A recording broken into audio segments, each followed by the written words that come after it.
السلام عليكم ورحمه الله وبركاته، حبايبي متابعيني في كل مكان، عاملين ايه؟ يا رب تكونوا بخير وسعداء دايما ان شاء الله. النهارده ان شاء الله هنتكلم عن موضوع ناس كتير كلمتني عنه وعايزين تركيبه ليه باي ثمن. موضوع الشخير، وازاي نتخلص من موضوع الشخير ده، وازاي نتخلص من مشكلات الجيوب الانفيه بكل سهوله.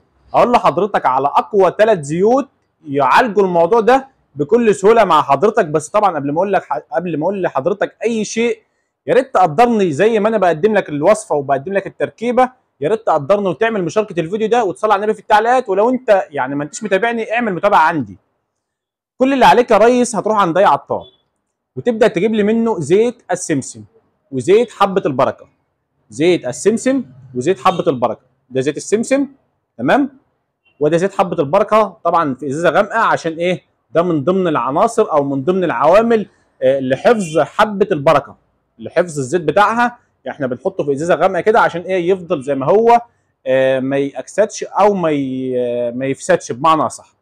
هنجيب زيت حبه البركه وهنجيب زيت سمسم تمام من عند اي عطار. ونبدا يا ريس تبدا تعمل ايه؟ كل يوم الصبح تجيب لي قطاره كده صغيره، قطاره صغيره. يعني مثلا لو انت جبت 30 مللي من زيت حبه البركه، زيهم 30 مللي من زيت السمسم تمام. وتبدا تحطهم يا ريس في قطاره وترجهم مع بعض كده كويس. وتبدا تحط لي ايه؟ في الانف هنا كده. يعني يعتبر دول افضل الزيوت لاحتقان الانف ومشاكل الجيوب الانفيه. تبدا تحط لي هنا كده 5 قطرات، 1 2 3 4 5. وهنا نفس النظام 1 2 3 4 5. 5 قطرات هنا و5 قطرات هنا. وما تقومش بقى تنزل دماغك مره واحده، لا، تفضل سايب دماغك كده شويه وتبقى ايه؟ وتقلب كده دماغك شمال ويمين، بحيث ان الايه؟ بحيث ان الزيت يبدا يشتغل معانا في الجيوب الانفيه بتاعتنا. ان احنا طبعا عارفين احنا عندنا 8 جيوب انفيه. طيب احنا عملنا الزيت ده، زيت حبه البركه وزيت السمسم، الصبح كده اول ما تصحى من النوم لكي تتخلص من مشكله الجيوب الانفيه. وقبل النوم مباشره ايضا تعمل الموضوع ده، 5 نقط هنا و5 نقط هنا، زيت سمسم وزيت حبه البركه. ويا ريت تتاكد لي كمان من الزيوت اللي انت جايبها. زيت حبه البركه تتاكد منه ان هو يكون مصدر كويس، وزيت السمسم برضه تتاكد ان هو يكون مصدر كويس برضه، تكون الزيوت معصوره كلها على البارد. بلاش ان احنا نسخن الزيوت او كده. يبقى كده معانا ايه؟ معانا الحاجتين الاثنين دول. طيب من ضمن العوامل ايضا المؤثره وكمان بتعالج مشكلات الاحتقان ومشاكل الجيوب الانفيه وموضوع الشخير ايضا كمان، زيت النعناع.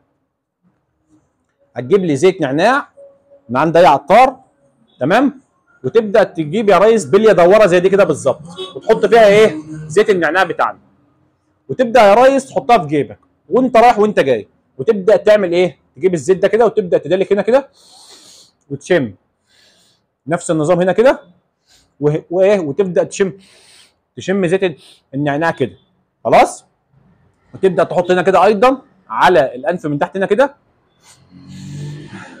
وتبدا تشم زيت النعناع.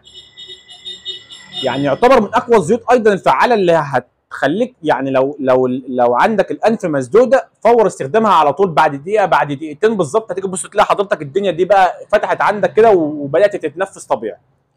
وهتتخلص كمان من موضوع الجيوب الانفيه بكل سهوله. يعني زيت النعناع يكون في جيبك وتبدا تعمل زي ما انا قلت لحضرتك كده. وكمان لو انت عايز تعمل استنشاق بخار البابونج، تجيب بابونج ايضا من عند اي عطار وتبدا تغليه على نار هاديه كده، وتبدا تستنشق البخار بتاعه. يعني حتى على الاقل مره يوميا او مره كل يومين تستنشق البخار بتاعه، بحيث ان هو يبدا يسلك المجاري مجرى الانف كده، ويسلك الاحتقان اللي بيبقى عند حضرتك ده تمام. يبقى كده معانا زيوت السمسم، زيت السمسم وزيت حبه البركه اللي هنعمل منه نقط هنا في قلب الانف، 5 هنا و5 هنا. ونبدا نعمل بزيت النعناع، نبدا ندلك بزيت النعناع هنا وهنا، وندلك هنا كده نفس النظام. دقيقتين بالظبط هتلاقي الدنيا فتحت عند حضرتك، وتتخلص تماما من مشاكل الجيوب الانفيه ومشاكل الشخير كمان اثناء النوم. يبقى يا ريت لو انت وصلت لحد هنا تعمل مشاركه الفيديو ده، وتقدرني وتقدر الفيديو وتقدر التعب اللي احنا بنعمله عشان نقدم ان احنا نوصل لحضرتك المعلومه صحيحه. يبقى يعني انا مش هطلب من حضرتك اكتر من كده. يا ريت تصلي على النبي في التعليقات وتعمل مشاركه الفيديو ده وتدوس لايك بالمره يا ريس. والسلام عليكم ورحمه الله وبركاته.